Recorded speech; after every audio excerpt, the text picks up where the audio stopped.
Hello, everyone. Welcome back to Sometimes Intellectual. Today, we're talking about capitalism and the pros and cons about it. So, just to make sure that no one's feeling left out, I'm pretty sure all three of you are pro-capitalist or some version of pro-capitalist. Whatever the spectrum is, you're somehow tilting. I'm going to be asking questions and playing devil's advocate, so that way we don't feel like we're just being completely biased. Although bias is inherent, humans and all that junk. But all right, let's get started. So, I'm going to read the definition of capitalism, the Google definition. So, Right. according to Google and the dictionary, capitalism is a noun. That was dumb. Capitalism. That was funny. That was funny. Leave that in there. That was funny. Capitalism. It's-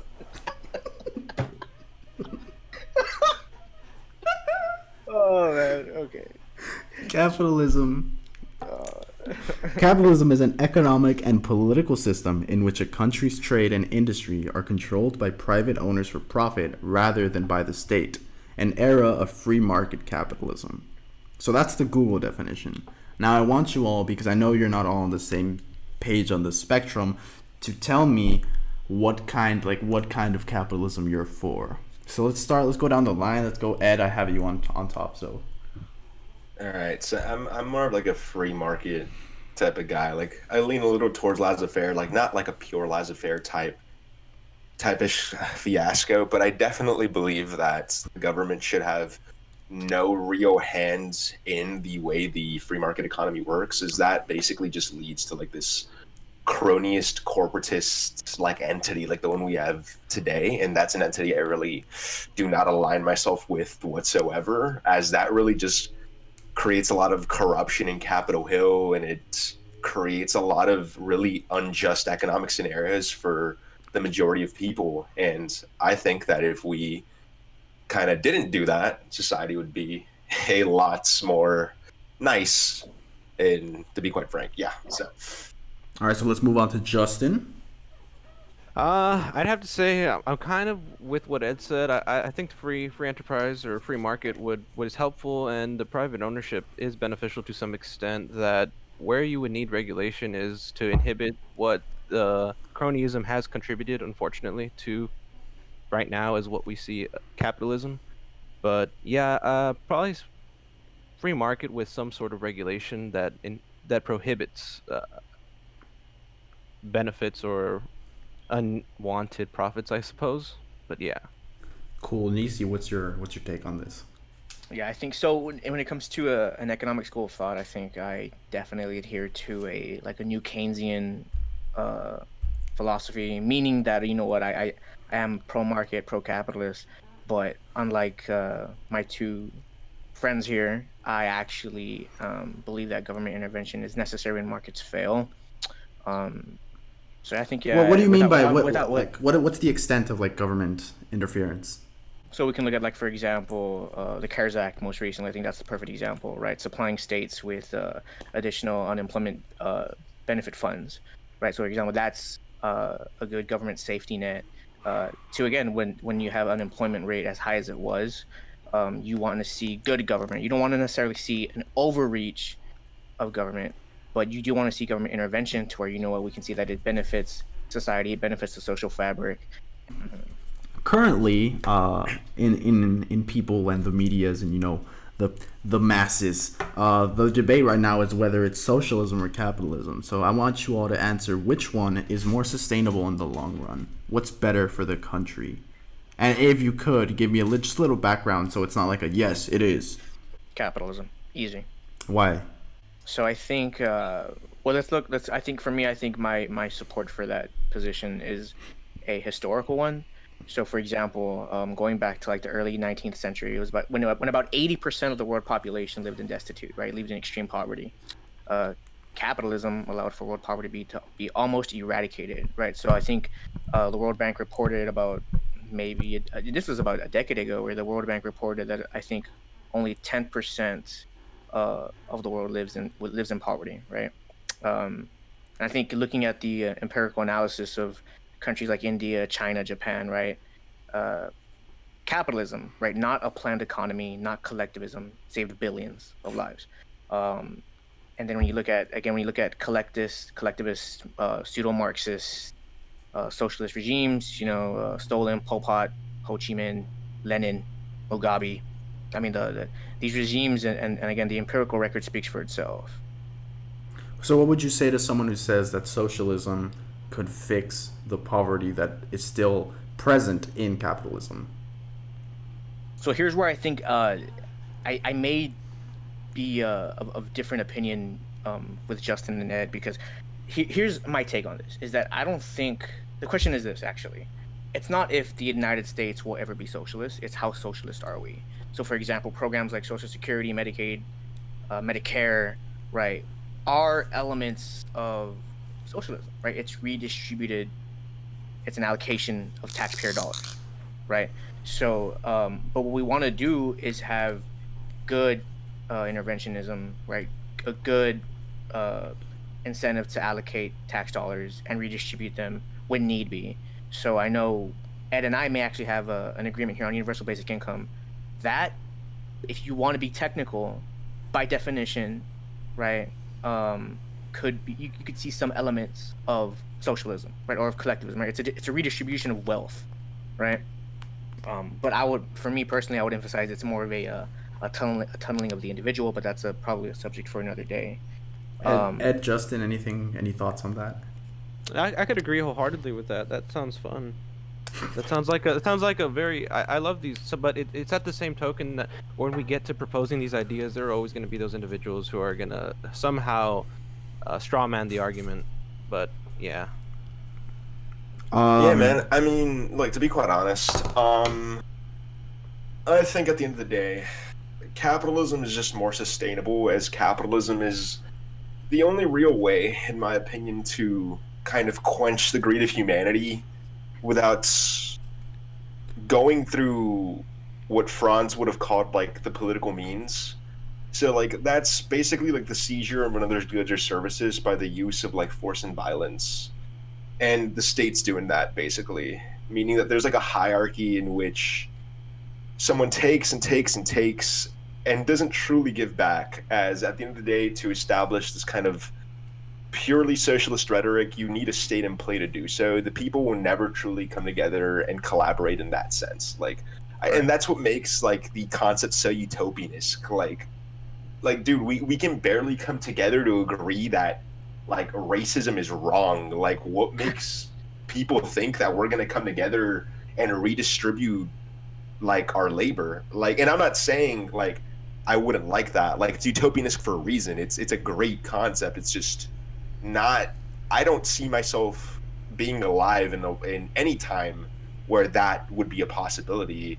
But that's all. But luckily, and I acknowledge that maybe it's not the best working method, but it is the only method that works, and that's the economic means. And that's basically just meaning that you can go about it as, like Locke said, and you combine your labor with the natural resources to produce goods that you can trade for other goods and produce even more worth. Like, and that's a lot more appealing to the average being than the state coming through and saying, hey, like, we're gonna take this and redistribute it. And some may come forth and say, oh, but through socialism there is no state, it's the people. Well, I just answered that. There is no people. Someone has to spearhead the institution. It's just how it works. We're pack animals. Unfortunately, it's not going to change anytime soon. Maybe come back to me in like 1,000 years after AI takes over and our minds are transferred over to robots. Ask me if I think socialism will exist then. I might answer differently. I actually want to jump on or piggyback off that, because I think Ed made a very good point. I think people prefer voluntary exchange, not necessarily a boot from above, right? So when we think of socialism, Marxism, pseudo-Marxism, communism, collectivism, right? I think it's fundamentally principled on control, right? Not collaboration, not cooperation, right? And what we know about central power, and again, this is a historical analysis, central power is always corrupt, right? Yes, sir. Right. So, and then again, I think to kind of steelman a collectivist or socialist viewpoint, right? That capitalism is principled on greed and avarice, right? I'll propose the question, if capitalism is perhaps rooted in this Hobbesian philosophy, right? if it is indeed true that humans are inherently evil, then any central power is malevolent, right? Thus susceptible to corruption, right? So like if equality is the core of like the Marxist creed, right? So when we hear sentiments of socialism or collectivism, right? The emphasis is equality, right? And the favorite Marxist creed, right? The famous Marxist creed, from this one's ability to that one's need. The issue with that preposition is that it just doesn't hold up logically, right? So think about it for a second. Most don't want to see people with needs unfulfilled. Obviously, the problem is needs multiply without end, and ability is limited, right? So again, I just think that we can have elements of socialism. That's where I think that's my position on it. Ed and Justin may have difference of opinion, but I think there's a fine line where I think elements of socialism become, and again to piggyback on what Ed was saying, it becomes malevolent behavior. It becomes corruption, right? It becomes, as I began, it becomes a boot from above. So with that being said, what would you all respond to, for say right now, the masses that are saying and arguing that capitalism has failed us and have now turned to pro-socialism? The state has failed you. Capitalism has not failed you. The state has failed you. Explain that. Answer. That's a great answer. This state is not capitalist. It's a crony corporatist institution where the rich feed off of Capitol Hill and secure their place for generations. That is why we have political dynasties. Then they go forth and make themselves richer and keep the lower class in the position they are in because they take advantage of the system at hand. They do this through like this ongoing battle of what they want you to believe is right and what is wrong, how you should and shouldn't go about things. Could you give an example of something they want us to believe is right, that is wrong? Okay, so we see like the progressive movement really come into the DNC now, and when you see people like AOC and Bernie Sanders start targeting like the word capitalism, they create like this loaded term that causes a lot of like hate from people who are more leaning towards that side, and that's what causes there's a phrase for it. It's controlled opposition. It's called controlled opposition. Controlled opposition. And it's very hard for me to believe that a lot of these people have the best interest for us when they are working within the system in Capitol Hill and just gaining more momentum off of it. And as Nissi stated before, centralized power just becomes more and more corrupt. When these people go into the centralized power and they try to quote unquote make a change while feeding into this like controlled opposition, opposition narrative, they're bound to be corrupt on their own. So Ed, would that same argument of the state has failed you, not capitalism itself, would that be the same argument you use to combat the question of, or not the question, but the claim that capitalism is basically the rich get richer while the poor get poorer? That's corporatism. Yeah, that's corporatist. Don't call it what it's not. It's corporatism. Well, that's not what I'm saying. That's just the question I'm posing. I can actually unpack this for to a relative degree. For example, the notion of, so it's funny because Karl Marx, right, actually mentions a very similar rhetoric. I think the term what he says actually is in proportion, therefore, as the repulsiveness of the work increases, the wage decreases. So I think that's to unpack this line here, right, with regard to like the economic state in the modern day, wages have not decreased, right? So and to clarify further, the poor are not getting poorer. There is not a fixed amount of wealth in the world, and like this is actually known as like the fixed pipe fallacy.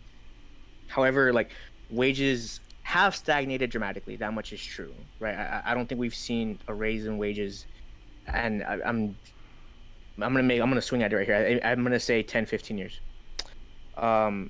Simultaneously, though, while wages have stagnated, right, productivity or the measures of output per unit of input, such as labor, capital, or any other economic resource, has increased exponentially. So basically, we have like a widening wealth gap.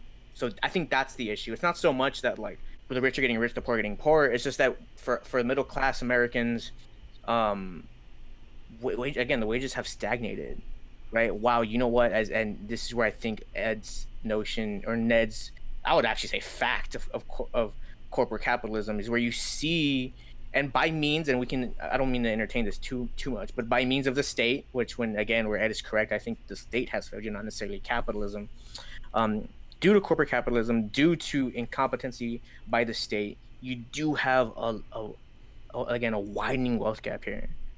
So I think, just to address that real quick, right? Well, so while that is, I think, that notion, right, that the rich are getting rich, the poor are getting poorer. Again, Marx mentioned something very similar, years ago. So while Marx may have like a faulty premise on wages, I think he does get some things right. But I think I can probably reserve that for later on. But No, man, yeah. I completely agree, bro. And Marx had some very valid points. I've read the Communist Manifesto a multitude of times, and there's this specific portion of the manifesto that talks about how one of the keys to the liberation of humanity through from the evil that he would kind of call capitalism is because he believes that us as humans are meant to do simply more than just work our entire lives, slave away, and die. And that's because he believed in the spiritual and creative liberation of humanity. And I agree. I think that that's an awesome concept. I fully agree with that. But I think that can be met through capitalistic means. I don't necessarily think that you need to go through this entire regime change with Marxism to achieve that. Like, I just don't think. I felt like it was a good point, but I also felt like it was a reach.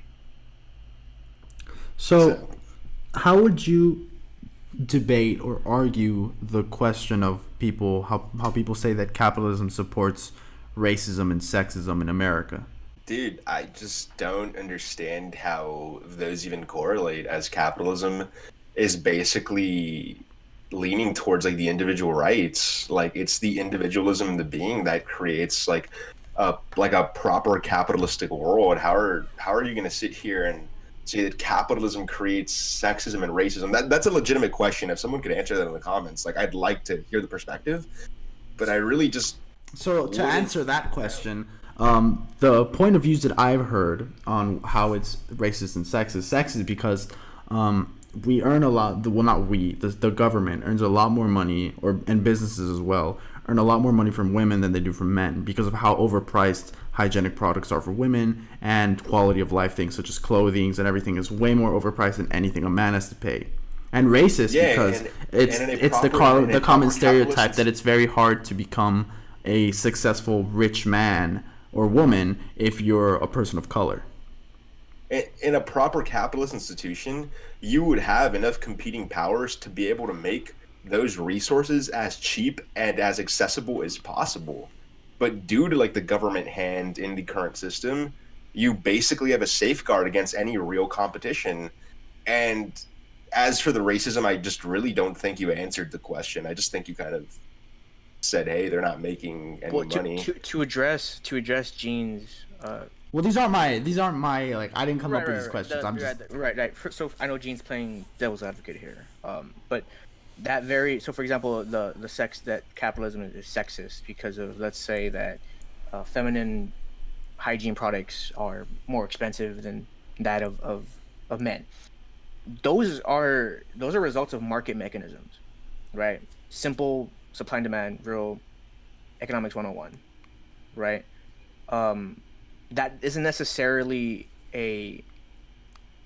I don't see how it reaches. I understand the premise, but I don't understand how it reaches to the conclusion that capitalism is sexist. If it's the market mechanism that determines prices and determines supply and demand, right? Necessarily, yes. So not playing devil's advocate, actually responding to my own question, I would say that I back kind of Ed's previous argument in that I agree that America as it is today is not a purely capitalist country. Right. Like, it's not if we're calling what America is capitalism, then yeah, sure. Under those definitions, I could see how you would make the claim that capitalism could support sexism or racism.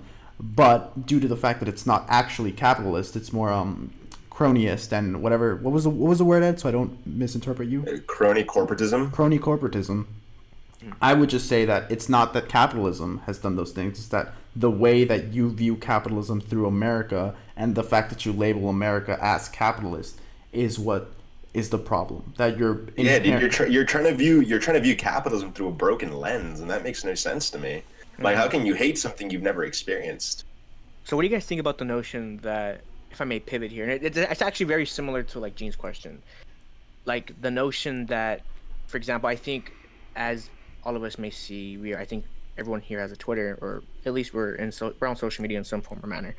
What do you guys think about, for example, like, and you see it all over, eat the rich, this very antagonistic view of Jeff Bezos, right? Or listen, man, if they got beef, I'm vegetarian. I don't want any part of it. Basically, what I was saying earlier was there's this antagonistic view of, for example, like the Jeff Bezos of the world. I just don't think that the rich are not getting rich at the expense of everybody else, right? There's no evidence to support such a claim, right? So, like, as I mentioned earlier, wealth is not a zero-sum game, right? I was talking about the fixed pie fallacy. So this is where, like, people attempt to distort, honestly, rational economics for the sake of, like, dunking on capitalism. Like, the existence of a 1% does not have a relationship to poverty, right? And I think this notion is just like hyperbolic, honestly. Like I and it comes from someone that wants to like tax the hell out of Jeff Bezos, right? But at the same time, like I attempt to be rational in my thinking, right? Again, evidence points that the existence of these billionaires, the existence of millionaires and billionaires, has no relation to poverty. And you know what? And of course, it will have a relation to the widening wealth gap. But again, the simple answer is just tax them, bro. Like that's enough for me. Like taxing them is the equivalence to eating them. So that's my position on that, man. But I don't know. What are you guys' thoughts? I mean, I'm sure you guys see it. Like, well, again, the antagonistic view of millionaires and billionaires, and people will say like, this ad hominem, right? Don't be such a bootlicker, right? Like it's like, bro, like I want to tax the hell out of Jeff Bezos. How am I, how am I a bootlicker? Just because I can recognize their existence. Well, just like, again, recognizing someone's existence. Again, you don't have to be antagonistic. Their existence isn't malevolent. I mean, then again, that might be a rabbit's hole, right? But again, what are your guys' thoughts? I think. Hold on, moving back into the fray of the topic, because we're getting a little off topic here. I want to ask, what do you think right now, like in the current world, in the nowadays, what are common misconceptions about capitalism, and how do you debunk them? That corporatism is capitalism. Like how like they're all mostly misconceptions because they're trying to create a conception of something that isn't even there. Okay, well, how do you defend that it is cronyist? That's like me and trying not to call the capitalist? color red yellow. Hold on, but okay. Oh, it's yellow. Yeah, but okay. So how do you prove that it's cronyist and not capitalist? By reading some simple literature. Go read some Smith. Go look into the roots of when capitalism first started. Go read what it actually means and compare it to the modern day system. Then come back and then tell me if you think that's capitalism. Yes, but for those who haven't read them, can you explain why? I mean, we can look at again. Because obviously, if you've read them, then you know the info. So convey the info here. Well, if I may interject, I can actually give you. I mean, one of the most famous example is the 2008 financial crisis, where we know, fraud, really, and greed was what led to the worst financial crisis since the Great Depression, right? And what was the result? Was these institutions being saved by the government, right? And I think that's again, for anyone that knows about the financial crisis, for the sake of just time, I won't go into TARP and the Dodd-Frank Wall Street relief bill, and I won't go into specifics. But I think that is an example of corporatism. You allow these institutions to get away with fraud, right? They exploited the American people, Millions of people lost their homes, if not thousands. Um, and I think that's an example. That's where we get the actual notion. Some of you may be familiar with it. The too big to fail. That these institutions are so uh, embedded in our economic system. They're so embedded in our society that it creates a moral hazard. So basically, what a moral hazard is that these institutions can continue to get away with fraud, right? Because you know why? They know they know Uncle Sam is there to bail them out. So your point would be And that who would flips who flips the bill?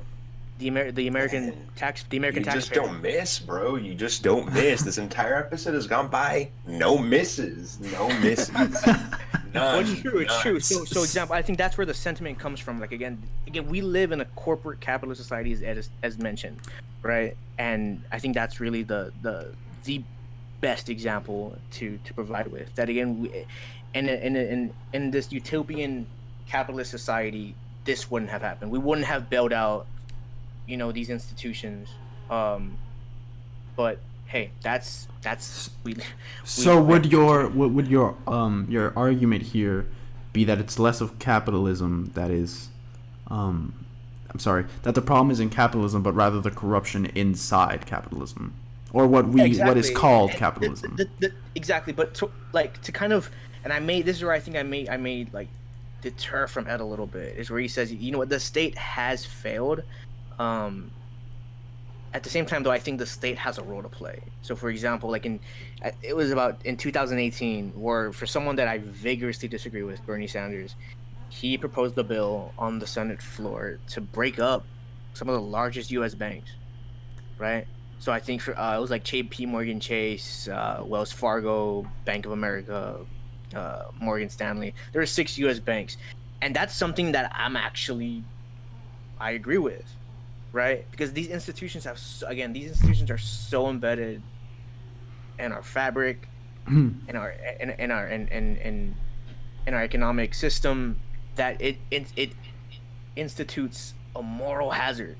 Whereas I mentioned earlier, moral hazard is where these companies, institutions, can get away with so much, right? Because again, they know that they can take risks. They know that to some degree they can commit fraud and get away with it. Because guess what? If shit hits the fan, the taxpayer flips the bill. So Interesting. So Yeah, what are you gonna return? Nothing. They're gonna take and take and take, bro. They're gonna take. Exactly, which is why. But then again, it's the very government that's getting lobbied by these corporations to Yep. vote. Yeah, exactly. So again, we don't live. Again, It's the cronies. A beautiful, It's the cronies. a beautiful analogy Ed mentioned like a few minutes ago was you're looking at capitalism through a broken lens. That is the absolute truth, in my opinion. So flipping the coin on the other side, what are some common misconceptions nowadays of socialism, and how do you prove or debunk them?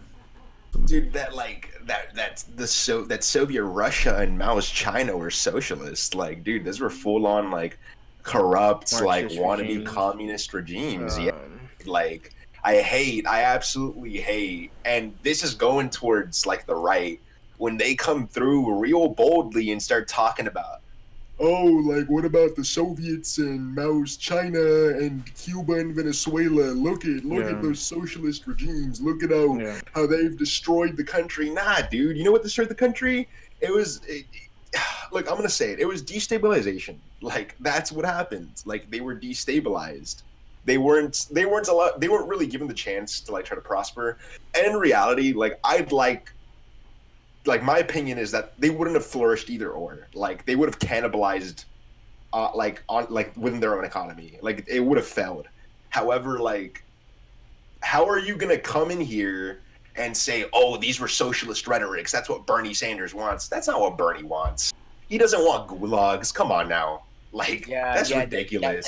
That's a very true. And that's actually what I want. So how would you separate socialism from Mao's China and the Soviet Union? What is it that socialism is that they didn't have? And how do you Well, prove? for one, socialism requires the people to have power. Okay. What people had power that weren't governing officers in those countries? going back to the gulags. Come on, there's no the difference is that socialism is the means of production and the power of the people. The people didn't have power in these countries. They were subject to the rule of the state.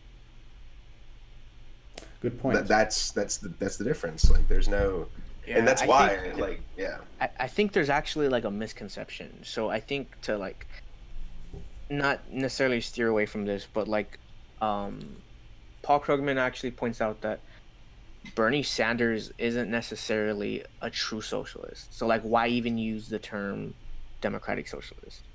Right? Like if for example Why isn't wanting he? to wanting to have things like universal health care, wanting to have things like strong social safety nets, right? And Bernie Sanders actually points to like the Nordic model, right? That is his preference of, I won't say capitalism or socialism, but that is his preference of government, right? And look at the Nordic countries; they're not socialist; they're capitalist, and many have probably heard this already, but they're capitalists with strong safety nets, right? Which I advocate for. That's something I champion. I think government should provide strong social safety nets. So again, I think that's a misconception, right? And again, you can see people like Charlie Kirk and not so much Ben Shapiro, but like TPUSA try to paint, for Christ's sake, they try to paint Joe Biden as like a socialist, right? So I think again, there's unfair critiques of people like Bernie Sanders, of Alexander. Yeah, man, and I think this just goes back to like the lack of like people wanting to like actually educate themselves on what things truly mean and how things truly work, and read the literature. Like, dude, like trust me, man, it's a lot easier to go on Twitter and take what the next like left or right leaning person says and regurgitate it for the next 7-8 years.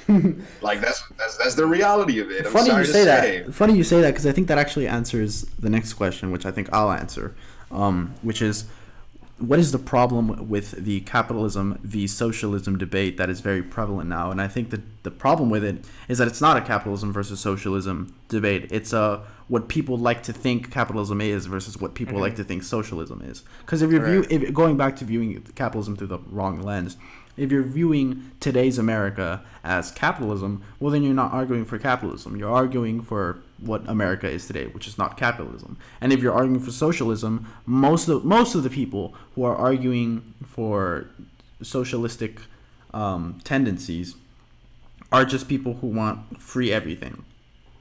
Dude, like just people like, who, I get it. Like yeah. you want free healthcare, like you But don't some like some people, yeah. I mean, but simultaneously, let's not. I won't. But I think the problem is that they're arguing with wrong labels. I think that's the whole thing. It's like it's not that. yeah, man. Like, the issue- look, but- listen, well, look, the issue is that- listen. I think you're gonna really question what's going on when the two titans of quote unquote titans of Twitter academia are people like Ben Shapiro and like AOC. Like when they're bringing these people in and they're like, oh yes, their points are they're immaculate. Like let me regurgitate every single thing they say. Like dude, think like you gotta think for yourself. Like it's not that hard. I promise. It's really not. Like. Okay, so next question. So what would you say to disprove the hate on capitalism that floods the medias nowadays? What was that? What would you say to, or what would you argue to disprove the hate on capitalism that floods medias nowadays? I mean, it goes back to like again the broken lens analogy, but at the same time, like I think some of the critique, I won't stand here and say that some of the critique of capitalism is unjustified. Some of it is, right? And I would have to agree. Yeah. Capitalism isn't a perfect system, but it's the only system we have. Yeah, it's the only system we got. So moving on, that actually ties in perfectly to the next and final question that I have here. Overall, who suffers and who gains from a capitalistic state? Well, theoretically, like hopefully, yeah, no one really suffers capitalistically because everyone has the same opportunity, the same ability to labor the natural resources in order to really move up. And how would you However, combat? So, in that statement of no one really suffers, how would you combat the people who are like, if you're stuck in a poverty circle and you're stuck in there and it's impossible, it's near impossible to you get can out. break out. You can break out. Like you See, can that- legitimately break out. Now that's where I disagree. See, that's where I think that. Well, it's of course capability is one thing, but I think for me, at least for myself, I recognize that not everyone has the same starting points. And again, that's where No. I completely agree wholeheartedly. Like I agree, dude. There will always be like inner like dynasties and cronyist tendencies and smaller factions. what's not even that. Like for example, like just to provide a quick statistic, like people, um, boys and girls that grow up without a father have a more likelihood of not going to college and not climbing the fiscal ladder, right? So that's a very no, yeah, I agree. I agree, bro. It's the truth. Like growing up without a dad was hard, but I'm trying to climb. And the reality of it is, like, I think that the way society is now,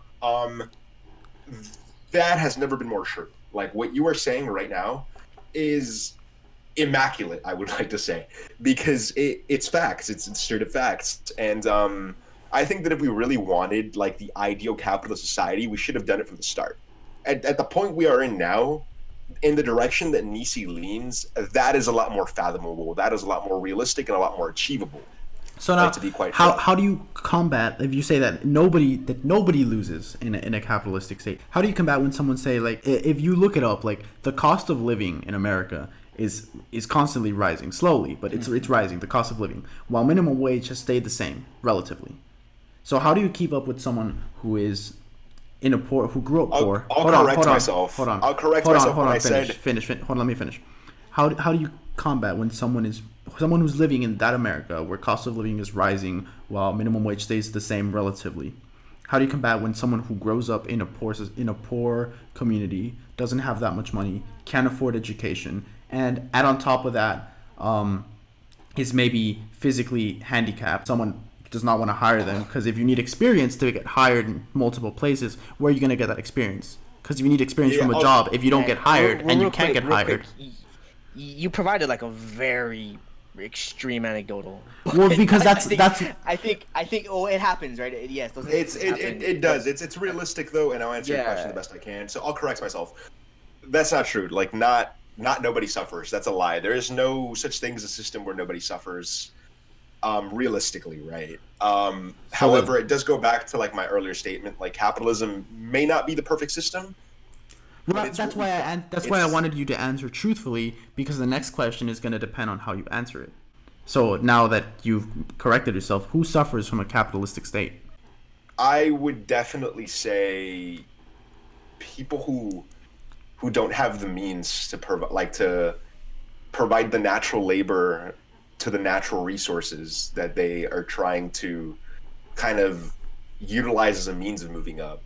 Those people in specific, like, are definitely put at a natural disadvantage. And how do you fix that? And well, to be quite honest, there's a lot of discourse within like academia when it comes to this. People talk about like, oh, like it'll happen through donations. Like humans are naturally charitable. I don't believe that. I don't believe that either. I'm not even gonna bother using that point because I think it's just complete nonsense. Well, however, I do believe that with prosperity, there does come this underlying need to help for the satisfaction of self-ego.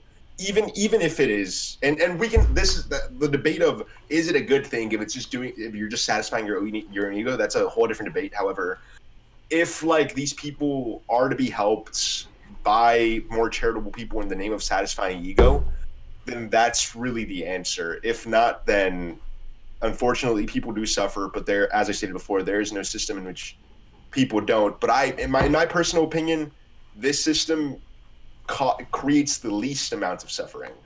I think the thing is the answer to that it can actually be like a charitable government, and that's where again I think I may have difference where I may have difference from because for example though like the universal basic income. So I think and I'm gonna point to Karl Marx, but while Karl Marx may have like a faulty premise on wages, I think there's a statement that he has then I would actually be in accord. And he actually says something to I think he says like the free development of each is the condition for the free development of all, right? So how can like the government or a political order or regime, right, pursue like the free development of all, right? So for example, the what you provided, right, was like, what if people that are at disadvantage, how can a capitalist system, again, pursue the free development of all? And for me, and again, to fall back on it, I think the answer is a fruitful welfare or stimulation system or safety net. An example of this would be like implementing universal basic income, right? Yeah. Which macroeconomic theory suggests UBI would stimulate wages. Workers would be entitled to expect and demand more of employers.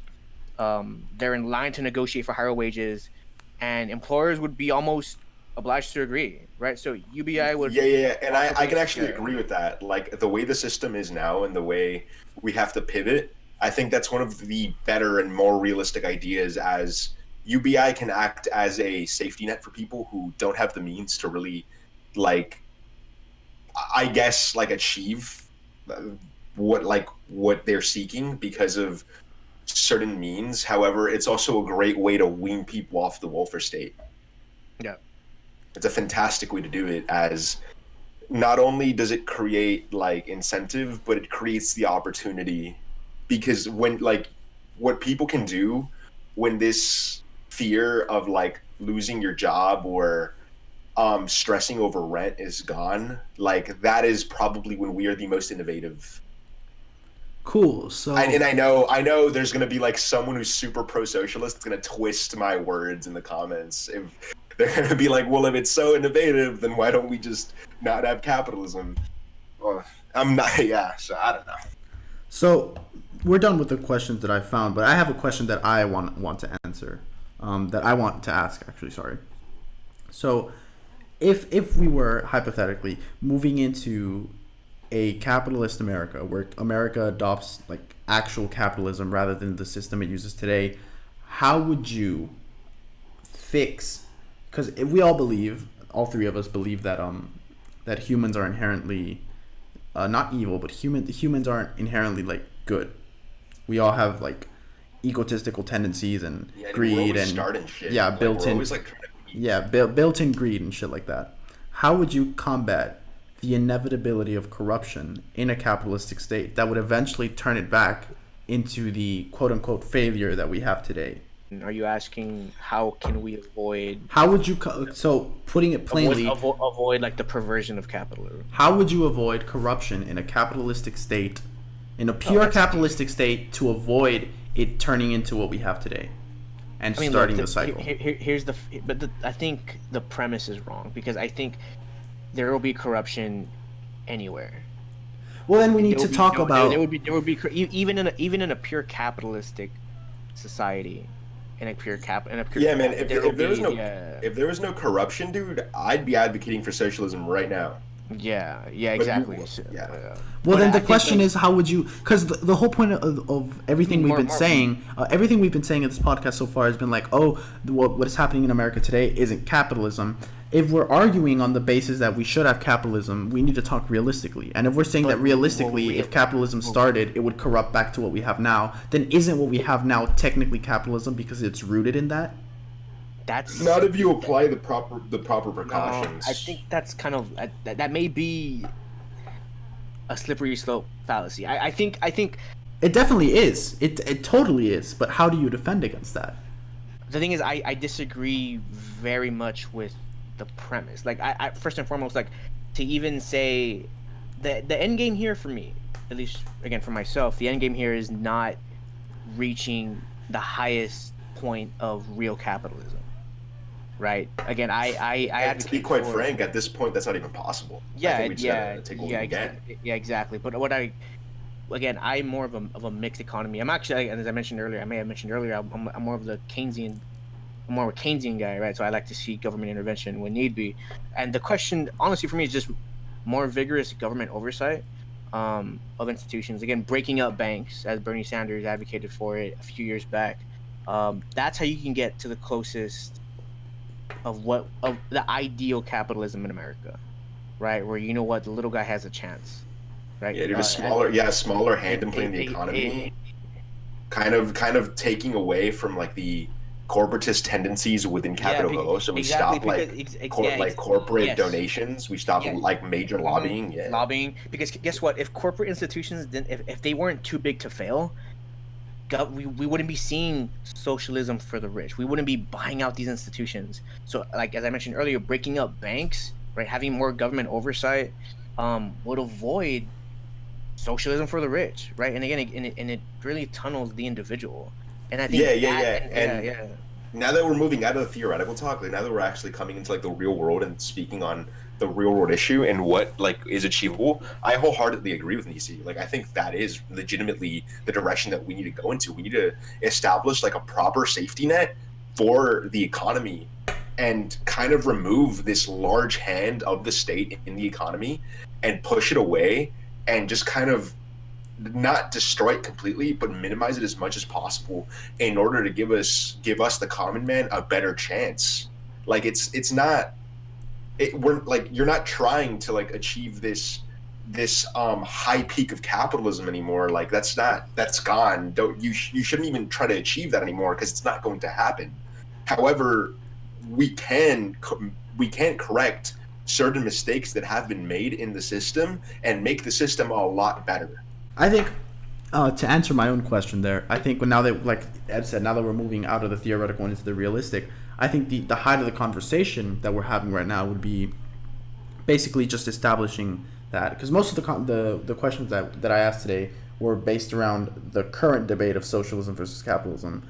I think it all goes back to the broken lens argument of, well, the thing is that debate in it inherently is flawed, because you can't argue capitalism versus socialism because the definitions you're using to define capitalism and socialism aren't what they actually are. yeah, exactly. So They're not. you can admit, like we can admit that capitalism in its purest form is inattainable. At the highest peak in a realistic society, it's unattainable because corruption is inevitable.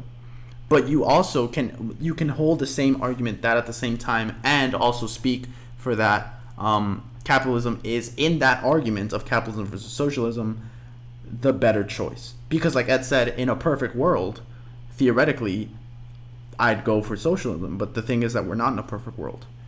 You know? There's just so much fear mongering in the modern day, like in modern day. And this fear mongering is all attributed to, as I stated before, this broken lens in which we try to view the world, in which we try to view what the world is, and we try to perceive it through that. And it just doesn't really make sense to me, because we're out here having these discussions of theoreticals and stemming into like I guess the more intensified philosophy, when the reality of it is these philosophical thoughts were created way before our time, and even then they weren't very achievable due to the prior circumstances. So having that talk now and trying to move in those directions is not only just a form of very weird extremism, it's not even possible. Like, it's really not possible.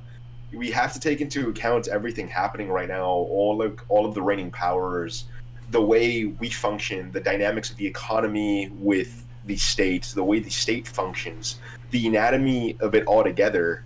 And I think that the sooner we can start really acknowledging the world for what it physically and realistically is, the sooner we can really achieve something that is beneficial towards society as a whole.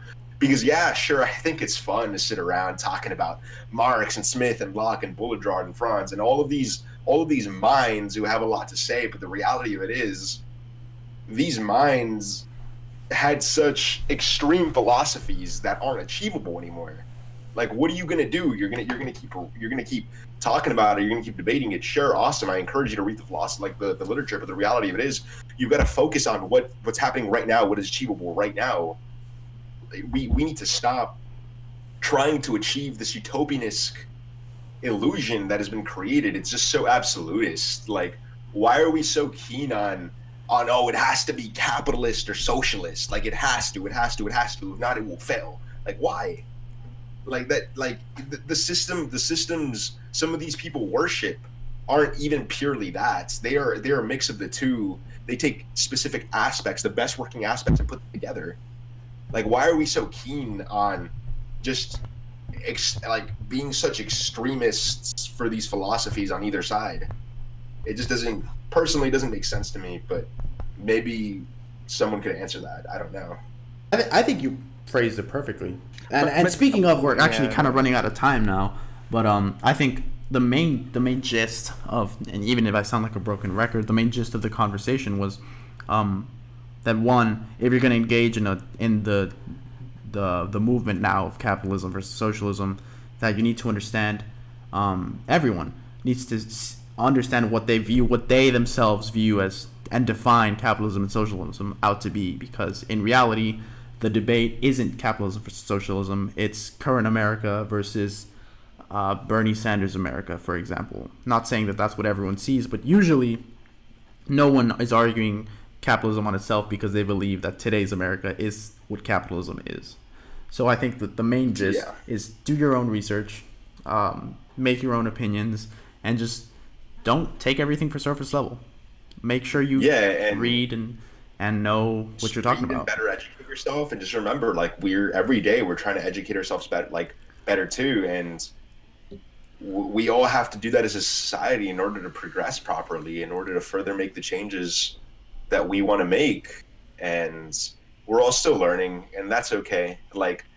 There's hundreds of thousands of other people out there who just are just a lot more innovative and a lot more philosophically spoken and knowledgeable than I am, and I acknowledge that. And I think that if we just put our egos to the side and really started looking at the other side and really just taking into account the realism that we currently reside in, then we for sure can make some change. I mean, mind you, there's only so much that we can constrain to the parameters of like an hour or 40 minutes to an hour. I mean, there are a lot of things I don't think we didn't cover. Right, we didn't cover business cycles or like the we literally, due to the small amount of time we have, we literally come out like we are amateurs in a sense, but a lot more amateurish than we really are. Sometimes intellectual. Let's go, baby.